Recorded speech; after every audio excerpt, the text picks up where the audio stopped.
Hey, this is Marilyn Gigliotti. Hey, this is Brian O'Halloran. Hey, everybody. My name is Scott Schiaffo, actor best known as the Chulies Gum Guy from the film Clerks. And welcome to Clerks Minute. You're listening to Clerks Minute. And I'm not even supposed to be here today. Hi, this is Mike Zapsik from AMC's Comic Book Man, the podcast I Sell Comics, and the Ming and Mike Show. And you're listening to Clerks Minute. What's up, everybody? This is Ming Chen from AMC's Comic Book Man. You got a minute? Good, because you're listening to Clerks Minute. Hey, this is Walt Flanagan, the Lon Chaney of the 90s, and you are listening to Clerks Minute.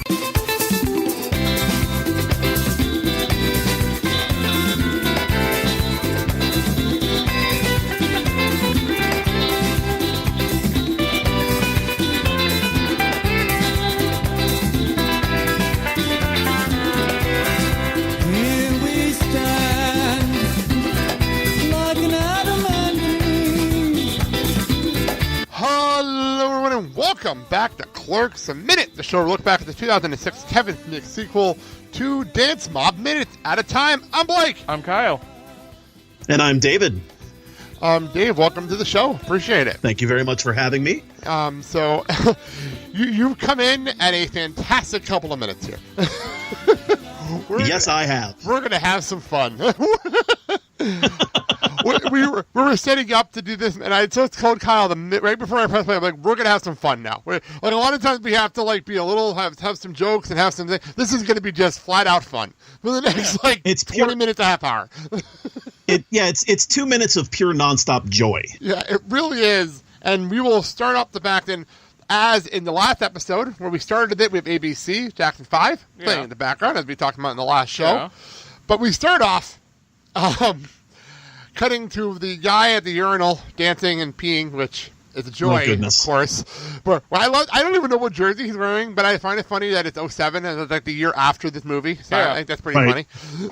Personally, what he's doing, it should have been 01. Oh, good call. You know what? Not even. You know what's funny? If they did that joke, we'd applaud Kevin for the pun. He would do that. Oh, man. So I have never really needed to see Malcolm Ingram's ass, but I guess there it is. Thank you. That is Malcolm Ingram. That we see a little later. His ass pop out later. That's it. I'll be quite honest. He really does look a bit like Kevin. Well, Malcolm Ingram is as Kevin has put it eloquently, the gay version of him. And he actually had a podcast called Blowhard. Yeah. That's not a joke. And he actually introduced Kevin to the concept of bears and twinks in the gay community. Yeah. Was the name of his documentary, was it Small Town Gay Bar? Is that what it was? Yeah, that sounds right. That does sound right. Okay. So, of which I managed to get my brother-in-law here a copy of from a dollar bin at Walmart. It's around Walgreens, sorry. It's around here somewhere. It's around here somewhere. Kyle pulls out the weirdest stuff sometimes. He just pulls out these random things sometimes. Okay, cool. Perfect. He's very good at finding those at Goodwill. Just randomly about Goodwill, these random items. Yeah. But Kyle's the one that did get me the Moobys box for my Kevin Smith DVDs. Very cool. So that is pretty cool. All right, so then we cut to a table with two people, and they have two great moments. This is the foot dancing sequence, which I wrote down as something straight out of a 70s musical. My comment was it's like they spliced in a number from Hairspray. Totally. It does feel like that. Totally. And then the second time they cut to them, they're doing high fives, which is absolutely hysterical to me. But of course, before that we have... Oh, no, we have to jump into them, and we'll jump back around. That was hysterical. The choreographed high fives might be my favorite part, because I did not expect it the first time. Oh, that's what we're doing. Sure, let's do this. I didn't expect Elias to actually lose it and act like he's a DJ with the freaking drive-thru headphones. Yeah, Elias rocking out like he's a DJ on a turnstile. Turntable, thank you. Turntable at the drive-thru. What's hysterical. Well, and as somebody who has DJ'd in the past, I have to criticize his technique just a little.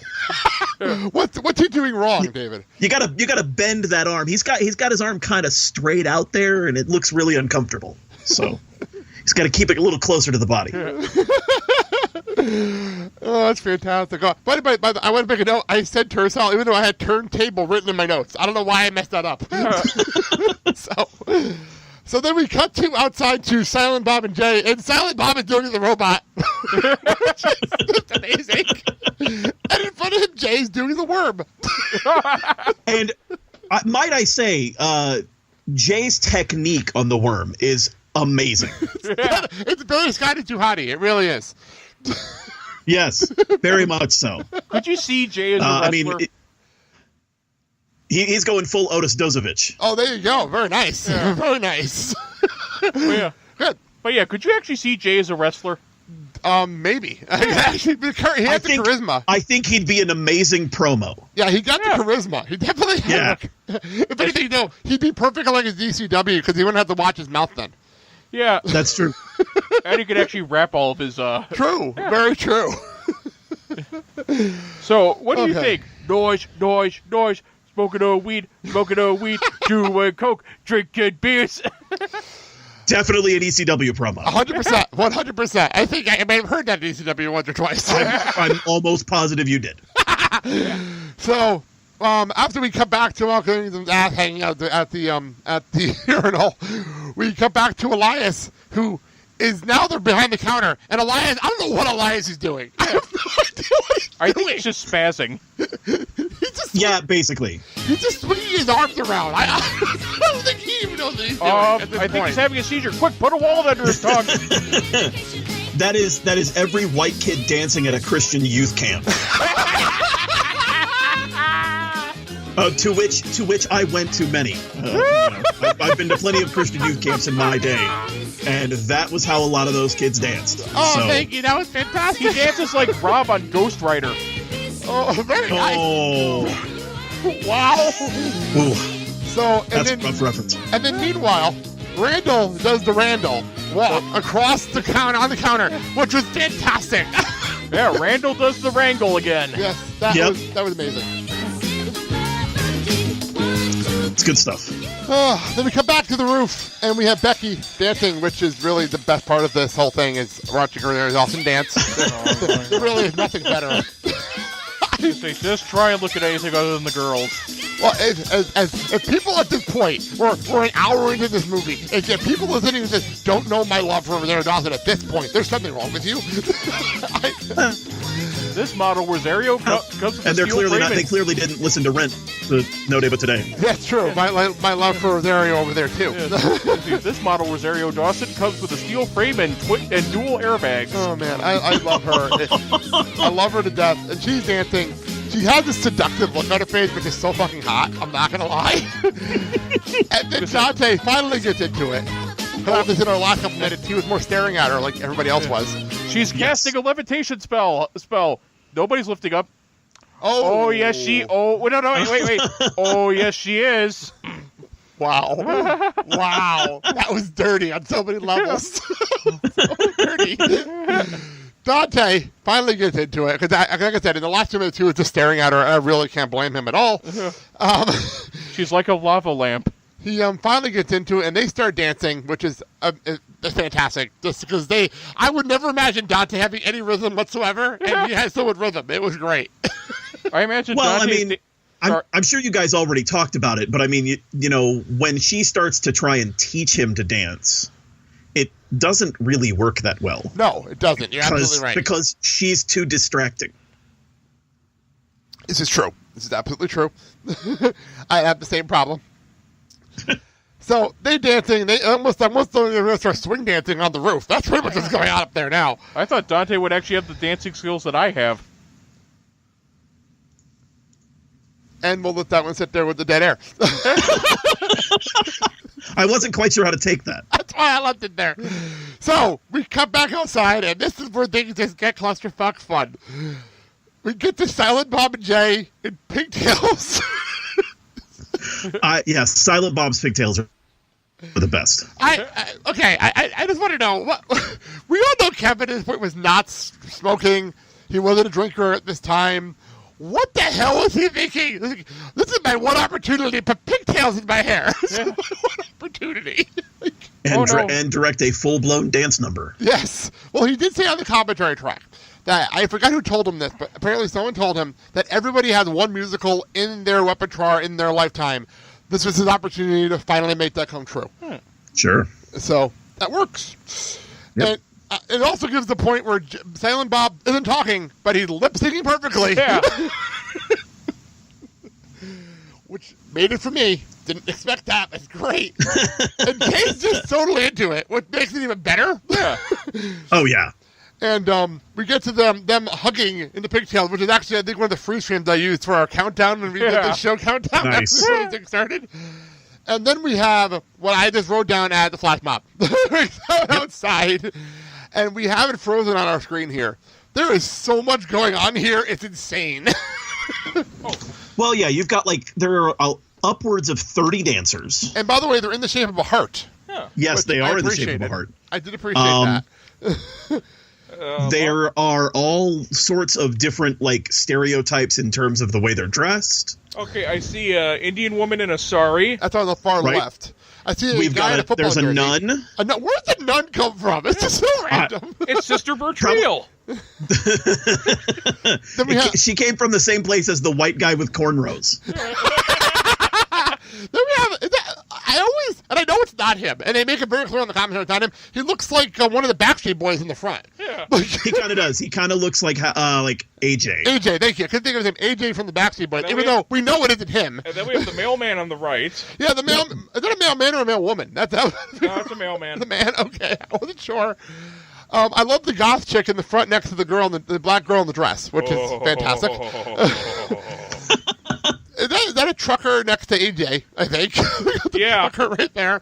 I love the guy at the we went to see SpongeBob on Broadway, and I think the guy in the yellow shirt is actually brighter than SpongeBob. Yeah. It's like I think you might be right. It's like he went into the highlighter section at an Office Depot and says, I want a sweatshirt that matches that shade. Then we have someone that looks like she's straight out of a TLC video in the black shirt with this 28 on her shirt. Is it a nurse in the back there as well? I don't know. I think so. In front of the guy in the football jersey? Yeah, it's a nurse. In the San Francisco 49ers jersey. And then we also have a guy that looks like he's dressed like Stevie Wonder in the back. Yeah. I'll say this about the trucker. I didn't think Larry the Cable Guy had that much rhythm in him. Oh. This is absolutely... And by the way, also the very first time we actually have children playing on the playground in the background. Yeah, it's true. That's true. It's the only time in this movie. By the way, that guy in between the nun and the mailman, nice to see that 1989 snuck in the back door. What is that shirt? I don't know. Is that it looks like a print from a finish line print from a race.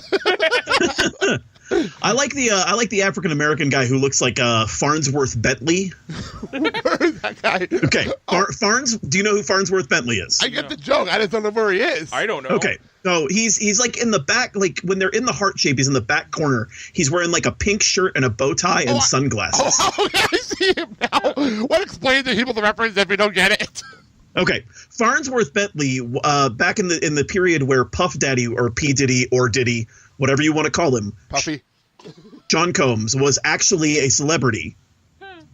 He had a manservant, sort of like Morris Day's Jerome. He was, so Farnsworth Bentley was basically the Jerome to Sean Combs. I remember that. That's why I got the reference. I'm like, I know exactly what you're talking about. And he used to he held his umbrellas for him and appeared in all the Bad Boy videos. And So Puff Daddy is nothing more than the Rent-A-Center Morris Day. That's an apt comparison, Kyle. This is just it. And I know we were talking offline, David. You said something very good about this scene. You said it was one of the more creative scenes. Am I correct? Yes. I believe it is. It's 2 minutes of complete joy, and it's gorgeously shot. The color is a little bit more saturated than the rest of the movie. It's got that kind of golden tint to it, and it's gorgeous. Actually, this is the only time that the colors in the movie are untouched. That's true. They explained this on the commentary. They did this on purpose. They did it on purpose. What they decided to do was make this like a fantasy sequence, like they do in musicals. Musicals, where it's like, we're going to have a musical number, and they do that a lot in The Greatest Showman, actually, of all movies, where it's like, we're going to break things up for the song, and then bring us back into the time period when the song's over. They do a lot in that movie. That is true. So that's what they did here. They brightened up the minute the song started on the rooftop in the last 2-minute break. The minute the song starts, the colors brighten, and then the minute the song ends, the colors go back to normal. Yeah. So it's straight out of a musical. It's perfect that way. And I like it because it stands out. It really does stand out.